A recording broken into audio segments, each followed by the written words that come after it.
విశాఖపట్నం భీమునిపట్నం బీచ్లో YCP Rajya Sabha MP Vijayasai Reddy కుమార్తె పెనక నేహారెడ్డి చేపట్టిన నిర్మాణాలపై హైకోర్టు విస్మయం వ్యక్తం చేసింది. ఫోటోలను పరిశీలిస్తే ఆ నిర్మాణాలన్నీ బీచ్లోనే నిర్మించినట్లుగా స్పష్టంగా అర్థమవుతోందని పేర్కొంది. ప్రహారీ విషయమే కాదు, ఆ నిర్మాణాల సంగతి కూడా చూడాలని జీవీఎంసీని ఆదేశించింది. ప్రహారీ కూల్చివేతకైన ఖర్చును కూడా నేహారెడ్డి నుంచే వసూలు చేసేందుకు చర్యలు తీసుకోవాలని సూచించింది.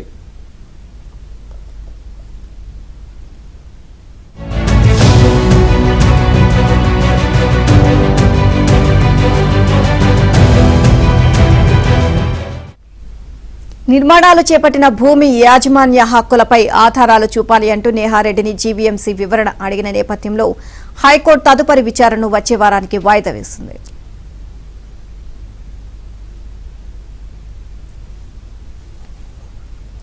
ఇదే అంశానికి సంబంధించి మరింత సమాచారం మా కరెస్పాండెంట్ నాయుడు నడి తెలుసుకుందాం.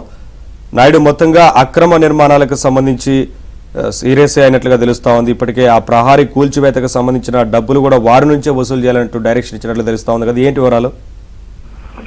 నవీన్, విశాఖలోని ఏదైతే భీమిలి బీచ్ పక్కన విజయసాయిరెడ్డి కుమార్తె నేహారెడ్డి ఆల్రెడీ ఒక నిర్మాణాలు చేపట్టింది. అది బీచ్ లో ఏంటంటే ఎలాంటి ముందస్తు అనుమతులు ఇవి తీసుకోకుండా పూర్తి స్థాయిలో బీచ్ లోపలికి వెళ్లి నిర్మాణాలు చేశారు. అవన్నీ కూడా సిఆర్జెడ్ నిబంధనలు పూర్తిగా విరుద్ధం అనే విషయంతో గతంలోనే ఎవరైతే విశాఖలో ఉన్నటువంటి జనసేన కార్పొరేటర్ మూర్తి యాదవ్ కేసు వేయడం జరిగింది.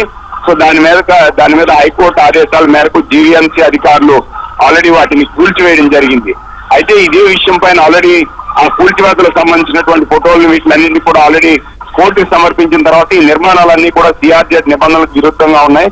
సో పూర్తిగా నిర్మాణమే కాకుండా ఈ భవనాలు కూడా సిఆర్జెడ్ లోనే ఉన్నట్టున్నాయి. అసలు దీనికి సంబంధించినంత వరకు యాజమాన్య హక్కులు ఉన్నాయా లేదా, నిజంగా ఈ భూమి అంతా ప్రైవేట్ భూమా ప్రభుత్వ భూమా అనే అనుమానాలతో ఖచ్చితంగా యాజమాన్య హక్కులకు సంబంధించినటువంటి వివరాలను కూడా సమర్పించాలని చెప్పి హైకోర్టు ఆదేశాలు జారీ చేసింది. మరోవైపు దీనికి సంబంధించినటువంటి ఆధారాలను ఆల్రెడీ వాళ్ళు వివరణ కోరాము. తీసుకున్న వెంటనే 2 రోజులు సమయం కావాలని చెప్పి ప్రభుత్వం తరఫున ఉన్నటువంటి న్యాయవాదులు వీళ్ళు చెప్పినటువంటి పరిస్థితి. మరోవైపు ఆ నిర్మాణాలు పూర్తిగా కూల్చకుండా కొన్ని ఒక పక్క గోడ కూడా ఆల్రెడీ మిగిల్చి ఉంచారు. దీనిపైన కూడా వివరణ అడిగినట్టు మనకు తెలుస్తుంది. మరోవైపు దీనికి సంబంధించినటువంటి అంటే ఏదైతే నివేదిక సమర్పించారో దాని మీద మళ్ళీ మేము దీనికి సంబంధించిన ఫైల్ చేయడానికి కూడా కొంత సమయం కావాలని ఎవరైతే మూర్తి యాదవ్ తరపు న్యాయవాది కూడా వివరణ కోరినట్టు తెలుస్తుంది. అలాగే అందులో కూడా మనం లింప్లీట్ చేయాలని నేహారెడ్డి న్యాయవాది కూడా కోరినట్టు మనకి తెలుస్తుంది. ఇది ఒక వారం రోజుల పాటు వాయిదా వేశారు.